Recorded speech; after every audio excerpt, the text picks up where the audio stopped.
Време е, драги гледачи, за грижата на нашето здравје. Столб на целото човеково тело е нашиот ребет. Со помош на него стоиме исправено, се движиме и непречено ги извршуваме нашите дневни обврски. Меѓутоа, што кога столбот ќе попушти? Во ова издание на Сака Македонија на темата дискус хернија разговараме со професор доктор Кирил Лозанче, неврохирург од клиничката болница Аџи Бадем Систина. Добро утро и добро дојдовте во Сака Македонија најпрво. Добро утро, добре нашо. Нашите гледачи ќе имаат можност да постават прашање токму на оваа тема, поврзана со болеста дискус хернија на нашите телефонски броеви 023116566, а ние веднаш ќе започнеме најпрво со основното прашање: што представува дискус хернија? Дискус хернија представува еден многу сложен проблем за почеток. Дискус хернија може да се појави на било кој ниво на ребетниот столб, и во вратниот ребет, ломбалниот ребет почесто, дури и во торакалниот ребет. Иначе, да покажеме што е дискус хернија, мора да почнеме од чисто анатомскиот податок. Што представува, значи, дискусот еден... Ребетот представува костен дел, тоа знаете, значи, ребетен столб, прешлини. Секој прешлин со другиот соседен прешлин меѓу себе е поврзан со еден со дискус, баш прав со дискус. Дискусот иначе анатомски не представува ни костен дел, ни рскавичен дел, него тоа е еден фактички фиброзен дел и еден во средината се наоѓа еден дел така наречен као топка дел од гел, составен од протеогликанци, тоа се специјални кои протеини и аминокиселини, и тој целиот гел е обвиткан со тоа сврзано ткиво што го викаме ние анулус. Тоа сврзано ткиво, тој анулус, составено од бројни влакна, колагени влакна, кои што го држат тој средниотишниот дел во еден централна позиција. Тоа возможува секој еден пршлен, однос на другиот пршлен, да може релативно да клизи. И второ, возможува да се пренесува целата таа тежина. Силината на тежина се пренесува преку тој мек дел, течен дел да се пренесува према надолу или нагоре. Иначе, кога ќе кажете хернија, мислите на нешто што излегува, нешто што пролабира и притиска на нешто. За да настане дискус хернија треба овој средичен дел, тој мекиот дел, го викаме јадро, на некој начин да излезе низ тие влакна на анулусот, да навлезе во задје во кичмениот канал, значи тука има кичмен канал, кај што праќаат многу фини елементи или влакна или нерви, од кои што се формираат нервите за нозете. Значи логички, ако овој дел излезе, пролабира и настане дискус хернија, тој може да допре до тие влакна и да даде некои одредени болки во ногата, па и во кичмата. Докторе, се поголем е бројот на млади луѓе кои што се соочуваат со оваа болест или пак се во први почетоци, односно во прв стадиум на оваа болест? Која е најраната возраст во која што може да се јави дискус хернија? За да почнем да бидеме реални, значи, од сите ткива во организмот, значи дискусот старе најрано. Се рачуна дека неговото старење, баш старење, започна некако околу 20-та година на возраст. Меѓутоа, со се повеќе употребата на механички сили, да речеме со некои вежби или некои спортови или некои трауми, например, може да се деси тој дискус да пукне, на некој начин да пукне и делот од тоа јадро да навлезе во каналот. Викаме дека тоа најчеста причина кај помлади луѓе под тие 20 години е најчесто траума. Као што си има еден пациент сега пред 2 недели првен дечко 16 годишен кој што имаше типичен дискус, одголемна дискус хернија заради травма, он е спортиста, значи заради травма. Така да и на помрала возраст сме оперирале пациенти, сме имали 15 годишен исто една девојка пливач. Исто така имаше на 15 години дискус, така да ништо не е чудно. Меѓутоа битно е значи да запамтите дека после 20-та година дискусот започна да старее. Што значи тоа? Дискусот едноставно нема исхрана. Дискусот и нормално анатомски има многу слаба исхрана. Дискусот се храни, морам тоа за пошироката публика, со дифузија. Дискусот нема крвни влакна што може да го хранат. Така да преку крвта многу тешко може да помине било кој лек или не знам некоја друга супстанца да може да навлезе во тој диск. И второ што е многу битно, значи тие сите влакна колагени се загачени за сосенат коска со многу мало парче на рскавица. Дискусот има многу малку рскавично ткива. Исто вака за тие што даваат некои лекови за рскавица, значи многу малку има рскавичко ткиво. и тие лекови многу малку може да помогнат баш тука во оваа позиција се. Ке предеме на нашите гледачи, затоа што веднаш имаме јавување. Добро утро, дали се слушаме? Да. Повелете. Би сакал да го прашам докторот. Јас имам 50 на години. И имам проблем, од почеток имав проблем со една болка од крстот, се спушташе по левата ложа до листот на левата нога. Тоа беше од почеток, дури не можеш да стои. Меѓутоа, со текот на времето тоа прерасна во, како да ви објаснам, долните екстремитети, односно прстите, трнење некоја осеќам и често пати дури ќе се чукнам и не сеќавам дека сум се чукнал. Значи, фактички како да го губам осетот на прстите. Имам 185 висина и недека 130, скоро и 40 кг тежина. Сите ми викаат од дебелината тие.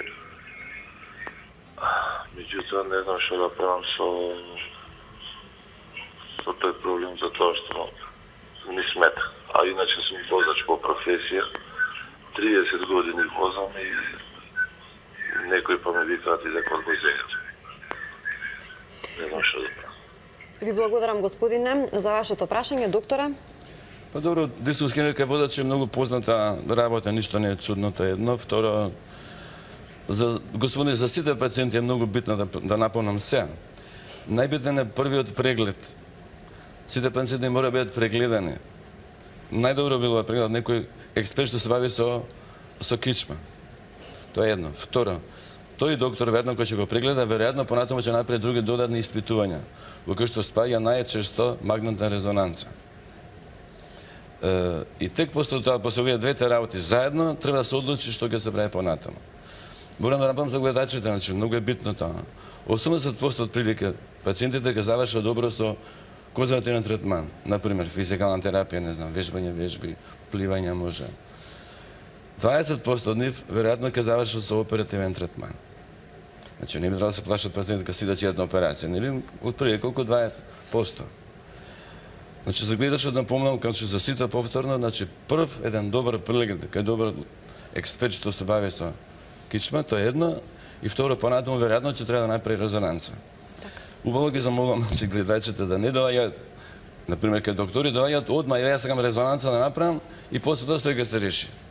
Резонанцата не е проблемот што ќе го реши. Проблемот го решава еден добар невролошки, односно комплетен преглед на кичма. Господинот ја спомна висината, меѓутоа ја спомна тежината како некои му велат и како причина за појава на дискус хернија. Можеме ли да кажеме дека некоја болест или пак представува почеток на оваа болест, на дискус хернијата, или пак е ризик фактор за појава на дискус хернија? Добро, рекам претходно дека траума може би кај помлади луѓе фактор. Меѓутоа кај повозрастните особи нормален тек на старење на дискусот Греков преска започна со 20 години без разлика, ние сакале не постои начин да го тоа превенираме. Ми можеме само да го одложиме тој процес на некој начин. Значи тежината апсолутно е фактор кој што овозможува тие влакнаци внатре да порано престанат да работат како што треба. И второ да престане исхраната преку дифузија на дискусот. Тежината е секако фактор. Втор фактор е одредена положба, како кај возачите, значи стално одредена положба.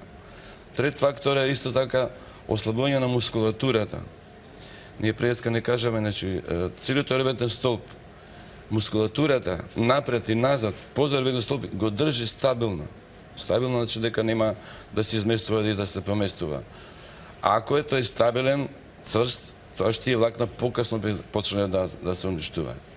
Значи, вежби, правилни вежбање на вежби, кои што ќе овозможат појачување на мускулата напред и позади, овозможува да настане, односно тие хернијаци да настанат многу покасно и да не настанат воопшто. Топло препорачувам на гледачите да вежбаат вежби што повеќе можат за абдоминалната мускулатура, значи преден ступ и за гръдната мускулатура. Меѓутоа, сме имале случаи па и погрешни вежби може да доведат до повреда на дискусот, дури сме имали хернијација на дискус кај луѓе што вежбале фитнес, а не знаеле што вежбале или вежбале прекумерно, па направиле дискус. И прекомерно вежбање и неправилно вежбање, значи без некој да ми ги покаже вежбите, може да доведе до појава на дискус хернија. Одиме со следниот гледач. Ало, добро утро. Ало, добро утро. Повелете.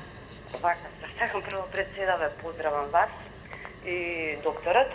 Едно прашање за него. Се работи за мојот татко кој што има 58 години. Правевме магнетна и се утврди дека има дискус хернија на 3-тиот, 4-тиот и на 5-тиот. На две места ни кажа дека има излевање на тоа, како што го кажа докторот, гелот. Човекот, значи, не можеше од кревет да стане, со јаки булки беше. Ми кажа за оперативен засад. Меѓутоа, пробавме со блокади.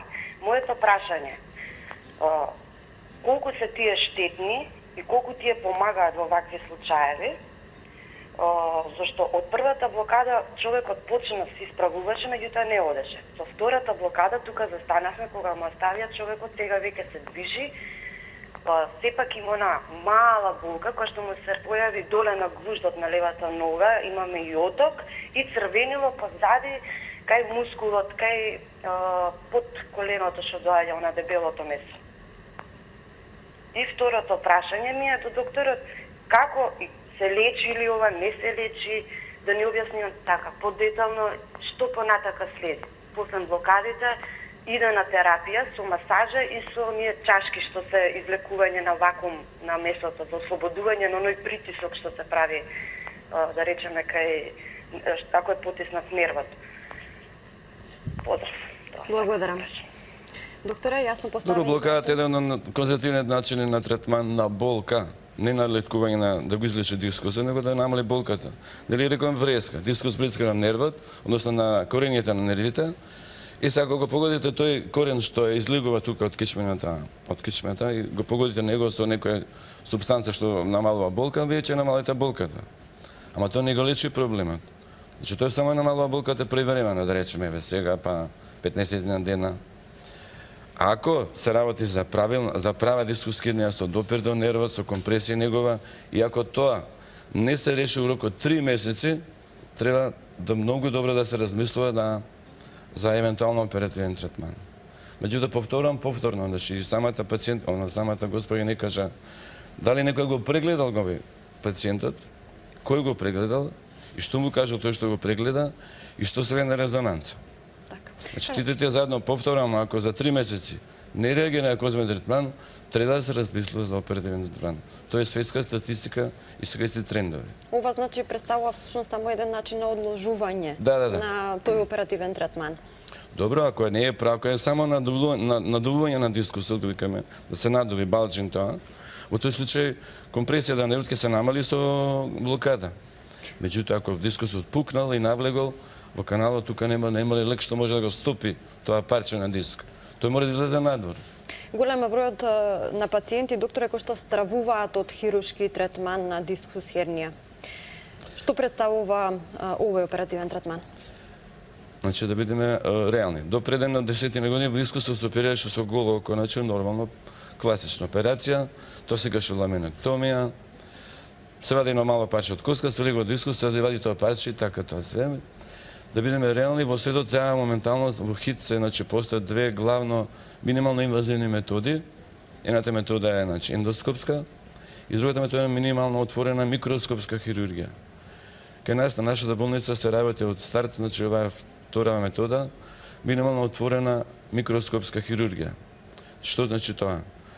Со еден помал рез, значи на кожа, помално отварање на мускулатурата, скоро никако отворање на коскениот дел, се доаѓа до дискусот со помош на оперативен микроскоп, кој што овозможува прво, значи зголемување, колку сакаме зголемување, да речеме 10 пати, може да зголемиме и повеќе, тоа е едно, и второ, возможува во едно мало поле да имате добро осветлување.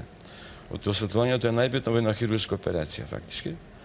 Тоа го возможува пред микроскоп и на тој начин имате сигурност дека на операција ќе се извади се што тоа се гледа, значи тоа целото парче на дискусот, едно, и второ, вие нема да го повредите тој нерв што тука излегува.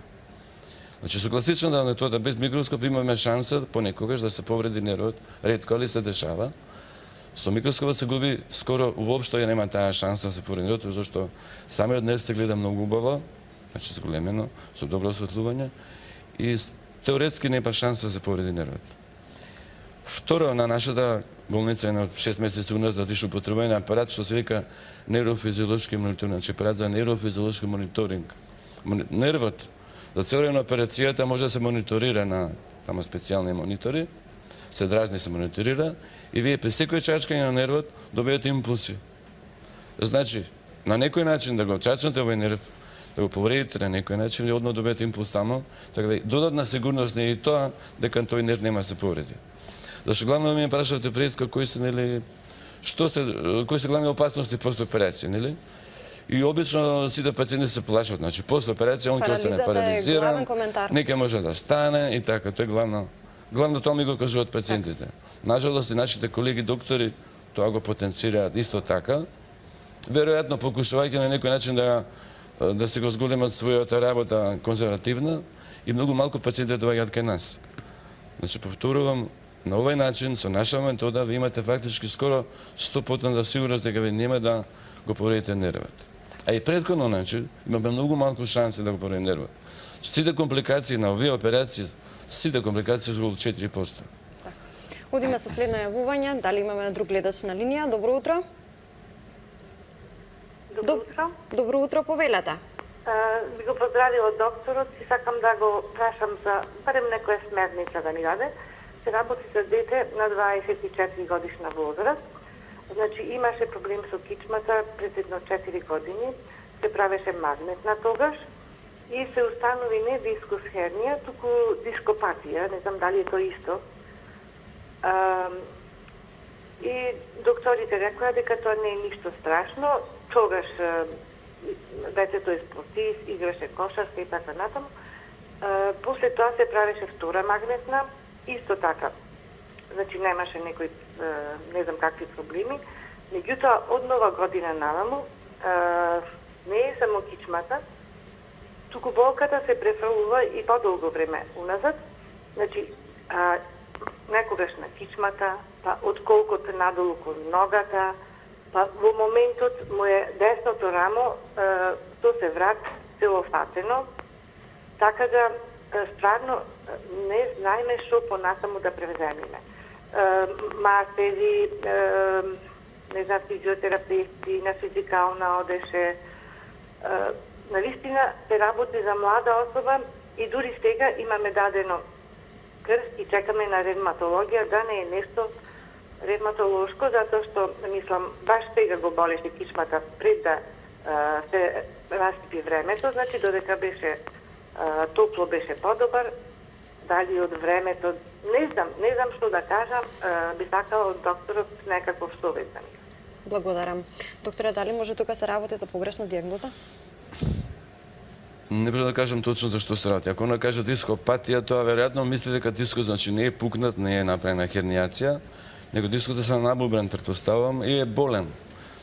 Најдобар израз за ова е фактички болест на дискусот. Кога што има болест на некој орган, ова е болест на дискусот. И тоа рекол започнува ради тоа што дискусот почнува прерано да старе на 20 години така, а пошто момчево 24-25 годишно, веројатно дека има некоја травма, веројатно не знам. Тоа е едно. Сега вака, сите овие дископати што ги викаме, значи болест на дискусот се манифестираат болки во крстот или болки во ногата. Тука многу тешко може да се идентифицира дали дископатија или хернијација. Тоа може да се направи само со магнетна резонанца. Ако е дискус заболен, фактички тој нема никаква функција, веројатно дека тука е пореметена и статиката и пореметена естетиката на тој дел на глобалниот орбит. Треба да се направи на добра резонанца и предлагам момчево да се упати на некој експерт, што кој што викаме спиран експерт, кој што може да го прегледа асолно, да направи добра проценка и да види понатаму што треба да се направи. Во некогаш иде обзир да се изведе овој дел, да се изведе хируршки тој дел. Дискусот зашто тој прави само проблеми, а тој нема никаква функција. Некојаш може тоа да се направи, треба да се направи добра проценка. Повторувам, добар преглед и добра проценка. Одиме со следното јавување. Добро утро. Добро утро. Повелете. Добро утро. Се слушаме, господјо, повелете со вашето прашање. Се укоси во половината и ми се најде помеѓу L4 и L5 дискус хернија. И пијам неутрофорте и кетонал. Меѓутоа болката не исчезнува скроз, а више 10 дена сум така. И затоа ако може еден совет од докторот. Ми кажа, окей, јас не е ништо страшно, ама не попуштам и имам проблем при наведнување и исправување. Е половината. Ви благодарам, господја, за вашето прашање. Докторе, советите? Добро, сега она вика така само 10 дена, значи анамнестички 10 дена, тоа не е некој голем термин, период. Можам да кажам на работа, значи, кога е многу хитно и кога болката би била опасна. Значи, у принцип, болката не значи дека нешто е хитно и дека нешто е опасно, ако нема проблеми други во смисол на, особено е битно да го кажам сега, значи, поровно со мокрење. Има пациенти кои што чекале долго време со мокрењето, имаат проблеми, чекале, па доаѓаат после на операција.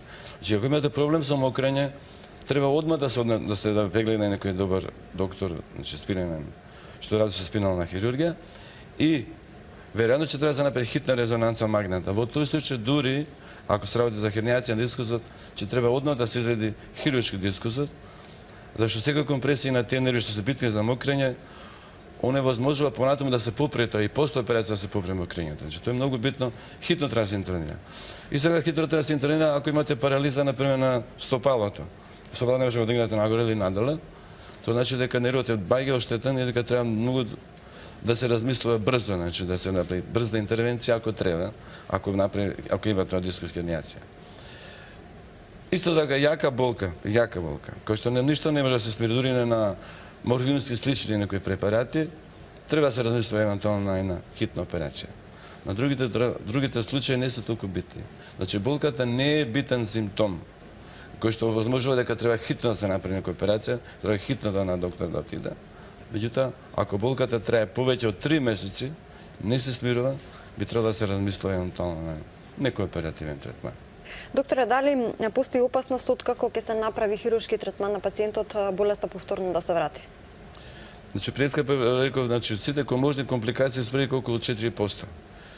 Болеста може да се врати ако дел од тој диск, тие, значи, влакненца и тој цилск, не се извади внатре во самиот простор кај што треба да се изведе. Вие никогаш не можете да ги извадите скоро, никогаш не можете овој цел дел. И обично не се извадува цел дел. Делот кај се остане натре, ќе се пополни со фиброзно ткиво и така ќе остане. Меѓутоа понекогаш тие парчиња или делчиња може да изгледа повторно надвор, тоа е многу ретко, ви кажам, околу 4%, и може да направи каменија рекурентен диск. Понекогаш може да се деси дискот да има неколку парчиња, излезе нагоре, надоле, од страна. И ако тоа добро не се изанализира на магнетна резонанца, може понекогаш се деси да остане некој парче, па да е покасно проблем. Меѓутоа, сите можни компликации, вклучувајќи оваа, не излезат повеќе од 4%. Одиме и со следното јавување. Добро утро, дали се слушаме? Добро утро. Повелете, господја. Сакам само да го поздравам докторот, бидејќи јас исто така имав дискус хернија. Му благодарам на тимот во Систина, што навистина си ја завршија супер одлично работата. И сега се чувствам одлично, после тоа нели нормално имав некои си физикални третмани, вежби и еве почна со нормален живот. Ви благодарам, докторе, многу. Благодарам. Се поздравувам и имајте убав ден. Благодарам, господјо. Ке се префрлиме на следната линија. Добро утро. Добро утро. Повелете, господјо. Вака, имам 56 години. Од неодамна почна да ме боле ногата. Првите симптоми ми се покажаат во ногата, како вкоченување на мускулот. Под коленица и над коленица. Се снимив на рентген и на рентгенот, сега ќе ви го прочитам чисто онака, јас можеби нема да се изразам добро медицински, меѓутоа вака, види ви спондилофити од вентролаталната страна на бршленските тела до прикажаниот трбет кој на места има тенденција за премостување. Редуциран прв од првиот до петиот простор на ниво L4 и L5. Не се исклучува дископатија. Сега, додека ги имав тие болки, значи јас примав кетонал со дексаметазон, со 3 ампули ми се смирија болките. Меѓутоа, потоа почна да ми се, тоа след 5-6 месеци, ми се покажа пак истата болка, но во пределот на грбот, на раменицата и во кичмината. Сега бев се сумниша дека имам и остеопороза. Бев на снимање на DEXA, значи резултатите ми се на тесторе, тоа ми кажаа дека тоа е важен фактор и имам 1,1. Побарав да се снимам за да одам на магнатна резонанса, меѓутоа докторката ми рече нема проблем, тука на рентген снимката се гледа дека вие имате дископатија. И примам само остеопан, друго ништо не примам, и во болки кога имам така почесто примам Вентор, друго ништо. Така, благодарам госпоѓо. Докторе, Добро, е малку покомплексен проблем, значи не го прашам дискус хернија, него. У принцип дискус кога ќе почне да дегенерира, викам да старе, тој се манифестира со некои други проблематики, значи не само што дискус може да пукне да направи хернијација, тоа е еден проблем. Дискот може да направи спондилоза, може да направи стеноза на каналот, може да направи спондилолистеза на каналот. Сите тие проблеми произлегуваат од тоа што дискот почна да старе, да генерира. И тоа е некоја друга проблематика со која што некој друг пат може да разговараме, али овде, како што кажа пациентката, веројатно дека не се работи за дискус хернија, него се работи за дегенерација на дискусот, дископатија што е викаат они, кој што продолжува значи понатаму со спондилоза, со стеноза, може да со стеноза, со јака стеноза, кој што така е подложна на оперативен третман покасно.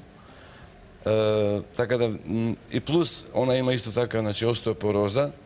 Остеопорозата на лумбалниот дел исто така може да се манифестира со болки во крстот, поретко со болки по ногата, меѓутоа може и болки на ногата. Така да е еден комплексен проблем. И треба да се направи добра анализа, повторувам добар преглед, добра анализа, да се одлучи што ќе се прави понатаму. Така. Дали имаме уште едно јавување? Добро утро. Ало. Повелете. Доктор Лозанче, многу хвала. И до Угриновски исто. Пред 37 години се оперисав кањем дискус хернија. Отове не сум појден ни на контрола, ни ништо. Многу им хвала што станав здрав и прав. Да го поздрави Лозанче, доктор Угриновски. Зна, тога беше на шапка автобусот кој се превезе. На 3 дена си дојдов дома. Многу хвала, Лозанче, тога беше млад доктор. Хвала и за водителката.